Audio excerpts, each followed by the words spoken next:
Apa yang sebenarnya terjadi di ruang ganti Real Madrid pasca El Clasico? Benarkah ada keretakan antara Vinicius Junior dengan sang pelatih baru, Xabi Alonso? Ketika media sibuk berspekulasi, satu suara anak muda muncul memecah keheningan. Franco Mastantuono, permata baru Los Blancos, akhirnya buka suara di El Garguero. Tapi, wawancara ini bukan sekadar klarifikasi. Ini adalah pengakuan dosa, keberanian mengakui rivalitas, hingga sebuah pujian yang mungkin akan membuat sebagian Madridista mengerutkan dahi, pujian mutlak darinya untuk Lionel Messi. Simak video berikut, karena Mastantuono baru saja membuka kotak Pandora Santiago Bernabeu.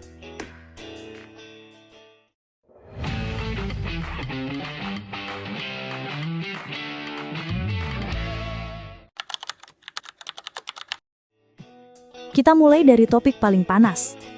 Vinicius Junior. Kita tahu, temperamen Vini adalah pedang bermata dua. Di satu sisi membakar semangat, di sisi lain bisa membakar jembatan dengan pelatihnya sendiri. Mastantuono dengan jujur mengakui, jelas, itu bukan cara yang benar. Perhatikan kedewasaan kalimat ini. Mastantuono tidak membela buta, tapi dia meluruskan konteksnya.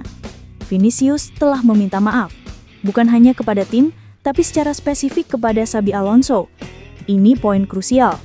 Ini menunjukkan bahwa Xabi memegang kendali penuh di ruang ganti, dan Vini, meski berstatus bintang utama, tetap tunduk pada hierarki tim. Mastantuono berkata, Vini adalah orang yang luar biasa, tapi sering disalahpahami.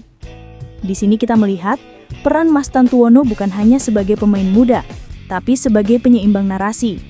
Dia menegaskan bahwa badai sudah berlalu, dan Madrid kembali bersatu. Namun, pertanyaan besarnya adalah, sampai kapan gencatan senjata antara ego bintang dan disiplin taktis Xabi Alonso ini akan bertahan?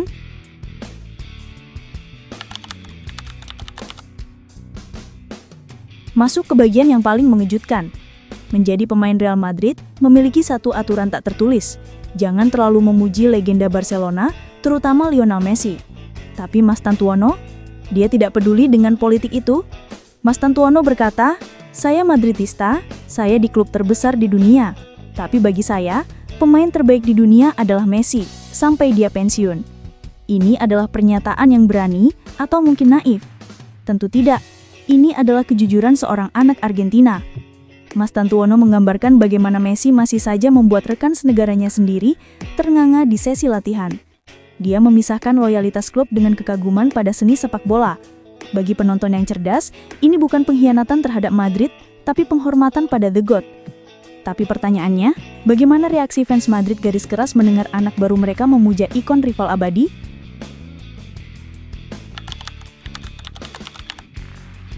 Sepak bola butuh rivalitas baru, dan media Spanyol mencoba membenturkan Mastantuono dengan Lamine Yamal. Tapi jawaban Franco sangat berkelas namun realistis. Dia berkata, hari ini Lamine. Dia mengakui bahwa bocah ajaib Barcelona itu sedang di level yang gila. Saya baru tiba di Madrid, saya sedang beradaptasi katanya.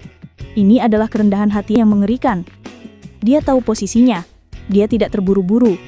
Dia menjadikan Lamine sebagai tolok ukur, bukan musuh. Dan ketika ditanya soal Mbappe atau Julian Alvarez, dia menjawab dengan cerdas. Kamu jahat sekali bertanya itu. Dia memilih keduanya. Julian dengan etos kerja monster dan Mbappe sebagai mesin gol murni. Jawaban diplomatik? Mungkin, tapi itu menunjukkan dia paham cara menghargai rekan setimnya, baik di klub maupun di timnas. Dari wawancara di El Garguero ini, kita tidak hanya mendengar klarifikasi berita, kita melihat karakter asli Franco Mastantuono. Dia berani mengkritik cara Vinicius, tapi tetap membelanya sebagai manusia. Dia berani memuji Messi di kandang Madrid, dan dia berani mengakui kehebatan Lamine Yamal tanpa merasa rendah diri.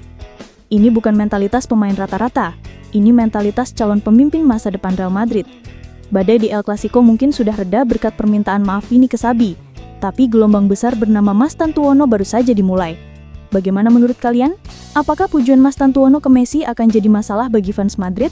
Dan apakah dia akan mampu mengejar level Lamine Yamal musim ini? Tulis komentar kalian di bawah. Jangan lupa like dan subscribe agar channel ini semakin berkembang ya kawan. Dan sampai jumpa di video selanjutnya.